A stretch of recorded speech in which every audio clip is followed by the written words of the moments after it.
Hello everyone, আসসালামু আলাইকুম। Welcome back to my channel. আজকের এপিসোডে আপনাদের সাথে খুবই মজার অরেঞ্জ কেকের রেসিপি নিয়ে আসলাম। আজকের ভিডিওতে থাকছে কেকের বেস, কেক ডেকোরেশন আর এই সুন্দর ফ্লাওয়ারগুলা কিভাবে কালার করেছি। কালার মিক্সিংও থাকছে। অনেকে জিজ্ঞেস করেন এই ফ্লাওয়ারগুলা কোন কোন কালার দিয়ে করেছি, তাই আজকের ভিডিওতে আমি সম্পূর্ণ ডিটেলস আকারে শেয়ার করেছি।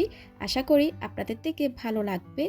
চলুন তাহলে কেকের বেসটা তৈরি করে নেওয়া যাক। কেকের বেস তৈরি করার জন্য প্রথমে আমি শুকনো উপকরণগুলো চেলে নেব। এখানে আমি 1 কাপ পরিমাণ ময়দা নিয়ে নিয়েছি, 2 টেবিল চামচ পরিমাণ কর্নফ্লাওয়ার দিয়ে দিচ্ছি, 1 চা চামচ পরিমাণ বেকিং পাউডার দিয়ে দিলাম, আরও দিয়ে নিচ্ছি 1 চিমটি পরিমাণ বেকিং সোডা, 1/4 টিস্পুন পরিমাণ লবণ দিয়ে দিলাম। এবার সব শুকনো উপকরণটা আমি ভালো করে ছেলে নিব। শুকনো উপকরণটা চেলে নেওয়া হয়ে গেলে আমি একটা স্প্যাচুলার সাহায্যে শুকনো উপকরণগুলো মিশিয়ে নিচ্ছি। শুকনো উপকরণটা খুব ভালোভাবে চেলে নেওয়ার পর অবশ্যই কিন্তু মিশিয়ে নিতে হবে। এবার এক পাশে ডেকে আমি শুকনো উপকরণটা রেখে দিয়েছিলাম। অন্য একটা পাত্রে রুমের স্বাভাবিক তাপমাত্রায় 4টা ডিমের সাদা অংশ নিয়ে নিলাম। কুসুমটাকে আমি আলাদা করে নিয়েছি। সাদা অংশের মধ্যে আমি 3/4 কাপ পরিমাণ চিনি দিয়ে দিলাম। চিনিটা আমি একবারে না দিয়ে অল্প পরিমাণ দিয়ে ইলেকট্রিক বিটারের সাহায্যে মিডিয়াম স্পিডে 2 থেকে 3 মিনিট বিট করে নিব। ডিসেম্বরে 13, 14, 15 তারিখ থেকে আমাদের অনলাইন বেসিক বেকিং কোর্সটি শুরু হতে যাচ্ছে। যারা রেজিস্ট্রেশন করতে চান তারা করে নিতে পারেন। যারা ইউটিউব চ্যানেল থেকে ভিডিওটি দেখছেন, ভিডিও ডেসক্রিপশন বক্সে আমাদের পেজের লিংক দেওয়া আছে। এই পেজে অ্যাড হয়ে আমার সাথে যোগাযোগ করতে পারেন। আর আমাদের ক্লাসগুলো অনলাইনে হয়ে থাকে। ক্লাসগুলো সারা জীবনের জন্য রেকর্ডেড থাকবে। যে কোনো সময় আপনি আপনার সুবিধা মতো দেখে নিতে পারেন। আর এই ক্লাসের সুবিধা হচ্ছে স্পঞ্জ কেকের সাথে সাথে ময়েস্ট কেকের রেসিপি থাকবে। আপনাদের সাথে কথা বলতে বলতে সম্পূর্ণ চিনিটুকু দিয়ে আমি ফোমটা করে নিয়েছি। এই ডিমের ফোমটা হতে আমার সময় লেগেছিল 6 থেকে 7 মিনিট। আর আমি শুরু থেকে শেষ পর্যন্ত মিডিয়াম স্পিডে দিয়ে বিট করে নিয়েছি। আপনাদের সময়টা একটু কম বেশি লাগতে পারে। এই পর্যায়ে আমি বিটারটা সরিয়ে ডিমের কুসুম দিয়ে দিব। আরও দিয়ে নিচ্ছি 1/4 কাপ পরিমাণ রান্নার সয়াবিন তেল। অনেকে স্পঞ্জ কেকে তেল ব্যবহার করেন, অনেকে আবার করেন না। আরও দিয়ে নিচ্ছি 1 চা চামচ পরিমাণ অরেঞ্জ ইমালশন। আপনারা যে ফ্লেভারে কেক তৈরি করবেন ওই ফ্লেভারটা অ্যাড করে দিতে পারেন। আবারও একটু বিট করে সব কিছু মিশিয়ে নিচ্ছি। এই মিশ্রণটা ওভার বিট করব না, আমি সব কিছু মিশে গেলে বিটারটা অফ করে দিচ্ছি। এবার আগে থেকে চেলে রাখা শুকনো উপকরণগুলো অল্প পরিমাণ দিয়ে আমি একটা হ্যান্ড হুইক্সের সাহায্যে মিশিয়ে নিচ্ছি। আপনারা চাইলে একটা স্প্যাচুলার সাহায্য মিশিয়ে নিতে পারেন বা বিটারের কাটার সাহায্য। প্রথম ধাপে শুকনো উপকরণটা খুব ভালো মতো মিশে গেলে আমি দ্বিতীয় ধাপে শুকনো উপকরণটা দিয়ে দিলাম।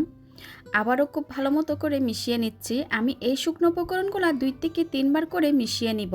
সব শুকনো উপকরণ একসাথে দিয়ে মিশাতে গেলে কিন্তু ডিমের ফোমটা বসে যাওয়ার সম্ভাবনা থাকে, তাই আমি 2 থেকে 3 বার করে মিশিয়ে নিচ্ছি। আমার চ্যানেলে অনেক ধরনের রেসিপি আছে, চাইলে আপনারা ওইখান থেকে দেখে নিতে পারেন। আর যারা আমার চ্যানেলে নতুন এসেছেন প্লিজ সাবস্ক্রাইব করার জন্য অনুরোধ রইল। আপনাদের সাথে কথা বলতে বলতে শুকনো উপকরণটা খুব ভালো মতো করে মিশিয়ে নিয়েছি। এবার একটা স্প্যাচুলার সাহায্যে আমি আরেকটু মিশিয়ে নিচ্ছি। ব্যাটারের ঘনত্ব আপনাদেরকে দেখিয়ে দিলাম। এখন এই সম্পূর্ণ ব্যাটারটা 10 ইঞ্চি মোল্ডে নিয়ে নিব। আর মোল্ডে আমি একটা লিকালিকির কাগজ বিছিয়ে দিচ্ছি, আপনাদেরকে আমি একটু দেখিয়ে দিলাম। আর মোল্ডে আমি কোনো তেল বা বাটার কিছুই ব্রাশ করি নাই, এমনি একটা লিকালিকির কাগজ বসিয়ে সম্পূর্ণ ব্যাটারটা ঢেলে নিয়েছি। আর ওভেনটা আগে থেকে 10 মিনিটের জন্য প্রিহিট করে নিয়েছি 160 ডিগ্রিতে। এবার একটু ট্যাপ করে আমি ওভেনে বেক করে নিব 25 থেকে 30 মিনিটের জন্য। 30 মিনিট পর ওভেন থেকে কেকটা বের করে নিয়েছি। দেখুন কত সুন্দর হয়েছে। এবার কেকটা ঠান্ডা হতে থাক, ততক্ষণে আমি ক্রিমে কালারটা মিশিয়ে নিচ্ছি।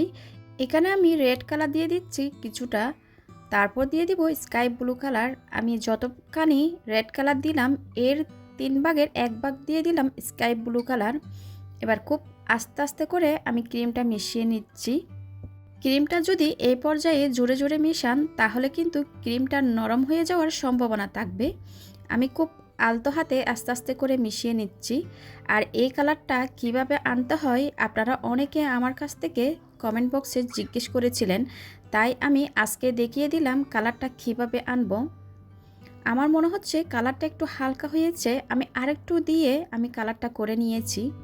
দেখুন কত সুন্দর কালারটা এসেছে। এটা ফ্রিজে রাখার পর আরেকটু গাঢ় হয়ে যাবে। এবার আমি পাতা কালারটা করে নিব, তার জন্য এখানে রেডমেনের সবুজ ফুড কালারটা দিয়ে দিলাম। এবার ক্রিমটাকে আমি খুব ভালোভাবে আলতো হাতে মিশিয়ে নিচ্ছি। আমি কিন্তু আস্তে আস্তে করে মিশিয়ে নিচ্ছি। ক্রিমটা আস্তে আস্তে মিশানোর পর আমি এই কালারটা চাচ্ছি না, আমি আরেকটু গাঢ় চাচ্ছি, তার জন্য আমি 1 ফোঁটা ব্ল্যাক কালার দিয়ে দিলাম।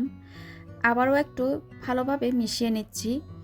1 ফোঁটা যদি সবুজ কালারের সাথে ব্ল্যাক কালার মিশিয়ে দেন তাহলে আরেক শেড গাঢ় কালার চলে আসবে। এই কালারটা কিন্তু অনেক বেশি সুন্দর হয়। ক্রিমটা খুব ভালো মতো করে মিশিয়ে নেওয়া হয়ে গেছে, আমি কিন্তু এই কালারটা চাচ্ছি। দেখুন কত সুন্দর লাগছে এই ক্রিমটা। এবার এটাকে আমি ফ্রিজে রেখে দিব, ততক্ষণে আমি কেক ডেকোরেশনটা কমপ্লিট করে নিব। এখানে আমি কেকটা ঠান্ডা হয়ে যাওয়ার পর 2টা ভাগে স্লাইস করে নিয়েছি। একটা আমি 12 ইঞ্চি বোর্ড নিয়ে নিলাম, বোর্ডে সামান্য পরিমাণ ক্রিম দিয়ে কেকের একটা লেয়ার বসিয়ে দিয়েছি। এবার দিয়ে দিলাম সুগার সিরাপ। আমি সুগার সিরাপ হিসেবে দুধটা ব্যবহার করি। খুব ভালো মতো করে সুগার সিরাপটা দিয়ে দেওয়ার পর এবার দিয়ে নিচ্ছি ক্রিম। ক্রিমটা আপনাদের পছন্দ অনুযায়ী কম বেশি করে নিতে পারেন।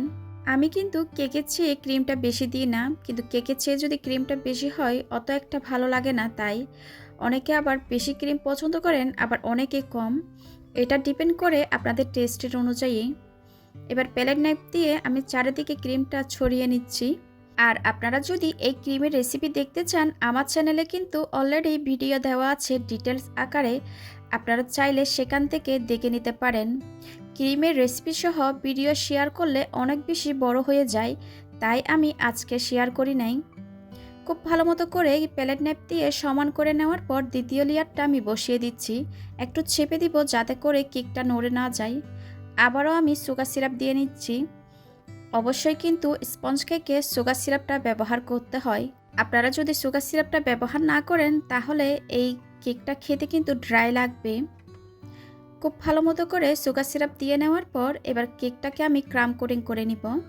যারা নতুন কাজ করছেন তারা কিন্তু অবশ্যই ক্রাম কোটিংটা করে নেবেন, এতে করে পরবর্তী যখন ক্রিমে ফিনিশিংটা দিবেন খুব সুন্দরভাবে আসবে, আর তখন কিন্তু এই ক্রামগুলা উঠেও আসবে না। আমি কিন্তু প্রত্যেকটা ভিডিওতে ডিটেলস আকারে শেয়ার করি, আর আপনারা যদি কোনো কিছু বুঝতে না পারেন কমেন্ট সেকশনে গিয়ে কমেন্ট করতে পারেন, আমি কিন্তু আনসার দিয়ে দিব। কেকটা খুব ভালো মতো ক্রাম কোটিং হয়ে গেলে আমি ফ্রিজে রেখে দিয়েছিলাম আধা ঘন্টার জন্য। আধা ঘন্টা পর আবারও কেকটাকে আমি ফ্রিজ থেকে বের করে ক্রিম দিয়ে দিচ্ছি। প্রথমে আমি উপরে ভালো মতো করে ক্রিমটা প্যালেট নাইফের সাহায্যে ছড়িয়ে নিচ্ছি।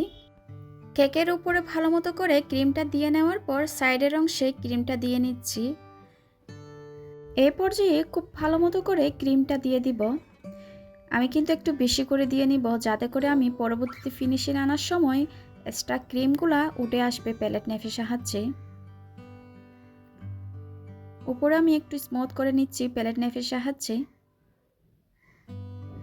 এবার কেকটাকে আমি একটু কালার করব, তার জন্য যে কালার মিক্সিং করে রেখেছিলাম ওইখান থেকে আমি অল্প পরিমাণ ক্রিম দিয়ে নিলাম।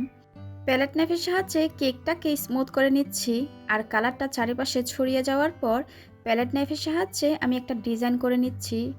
আসলে এই ডিজাইনটা কিভাবে করা হচ্ছে বলে বোঝানো যাবে না, আপনার স্কিনে একটু দেখে বুঝে নিতে হবে।